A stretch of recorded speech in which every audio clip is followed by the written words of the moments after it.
To kick off this ceremony, I've asked Bishop Dr. J.R. Horton to come and open us up with our invocation. Pastor and founder of Gospel Mission Temple.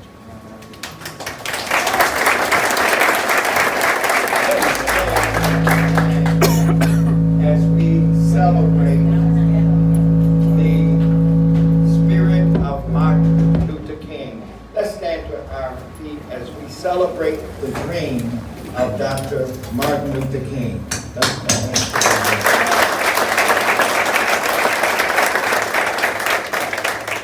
And Father God, we pause just now to render special and high gratitude unto you as And we start our journey with Newberry Living, who owns this property, to putting up this building and a park.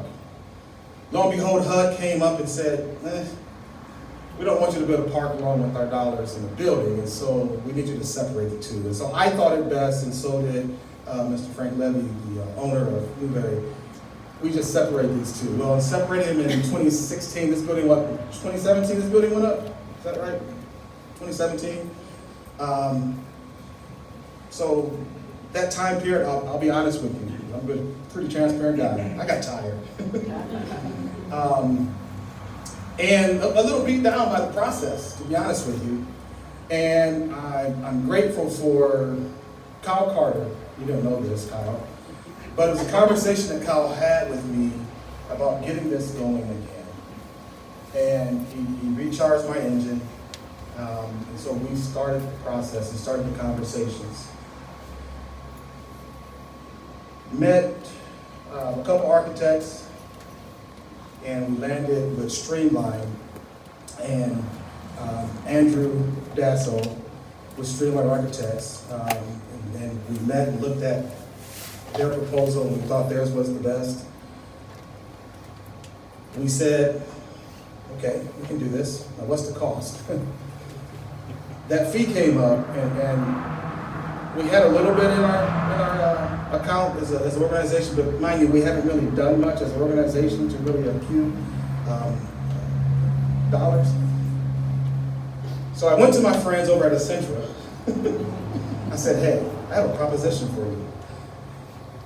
They paid the bill for the architect fees, and so I said that I will always say, Essentra, you were the first in. So thank you to my friends over here for Essentra.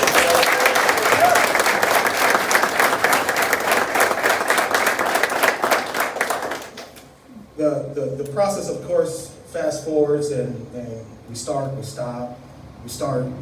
And then we gain momentum again during the pandemic, of all things. And so the pandemic was tough on all of us.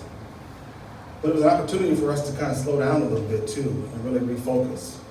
And so we got our things together, continued our meetings with the city of Davenport, and my updates and kind of, I should say, pep talks from Kyle. And the process actually moved forward. So we partnered with Total Solutions and announced the park a year ago. And lo and behold, we set forth on a $1.2 million project. And through the goodness of this community, we raised over $1.3 million.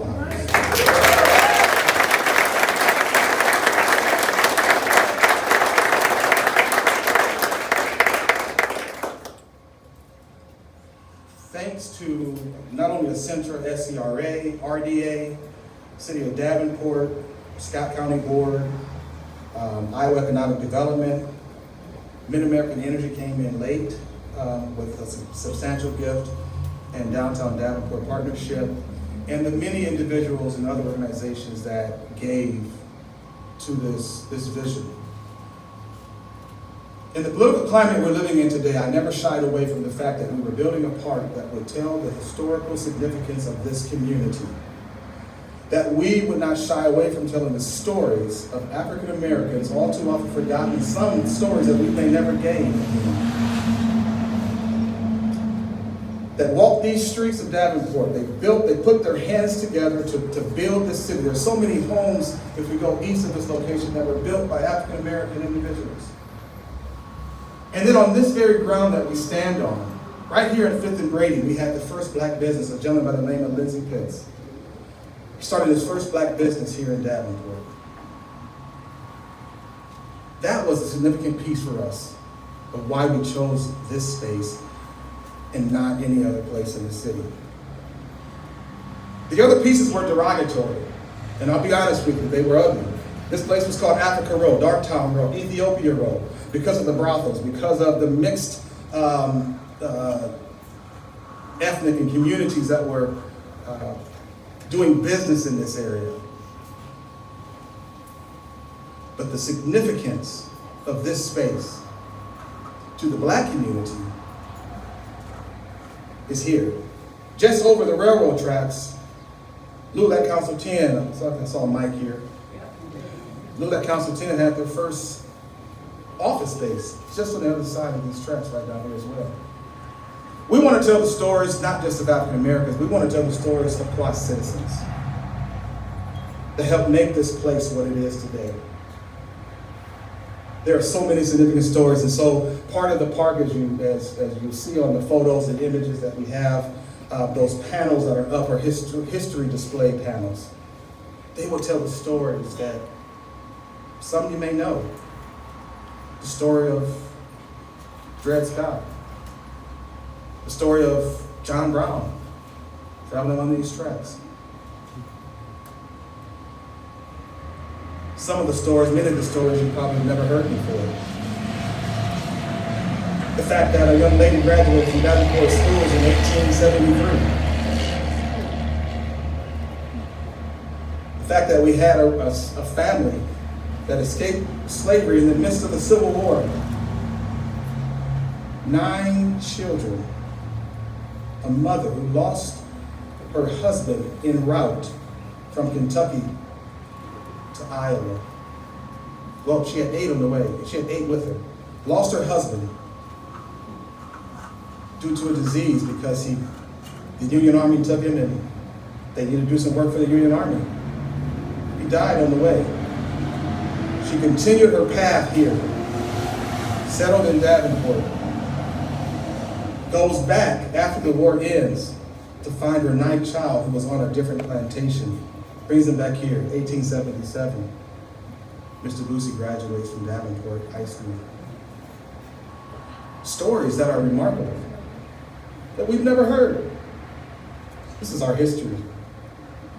This is Davenport history. This is Quad Cities history. This is the history of the Midwest.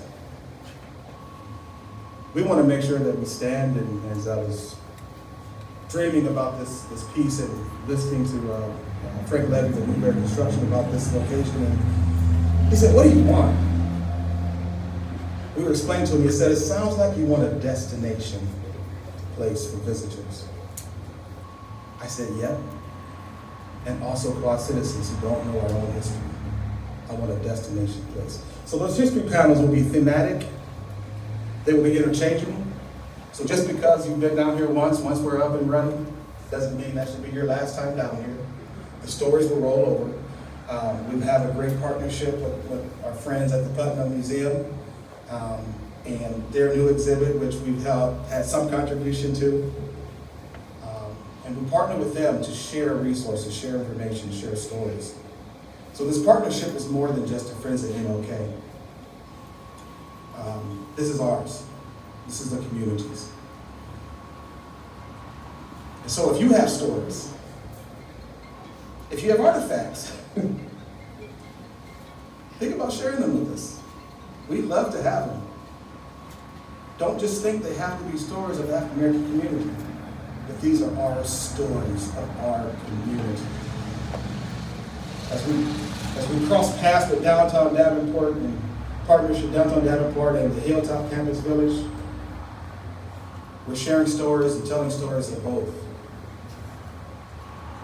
And you can be a part of that. Matter of fact, you are a part of that by being here today. So again, I just want to say thank you to all of you. I want to say thank you to all the partners, all of you that made this possible. This has been quite a journey, and this is my first rodeo, and I realize that the journey isn't over. I'd be scared when the journey is over. I'm enjoying the ride. I really am. I'm enjoying the ride. So please, again, thank you. I'm going to now get out of your way, and I'm going to read through the list of those who will come up and speak, so I'm not going to come back up until we're done. And they will come in this order. Honorable Mayor Mike Madsen, Mayor of City of Davenport, followed by Andrew Dasso, Principal Architect and Owner of Streamline Architects, Mr. Kip Pilcher, President and Owner of Estes Construction, followed by Mr. Michael Guster, President of the Friends of MLK, as well as President of Davenport NAACP, branch number 4019. So Mayor Madsen.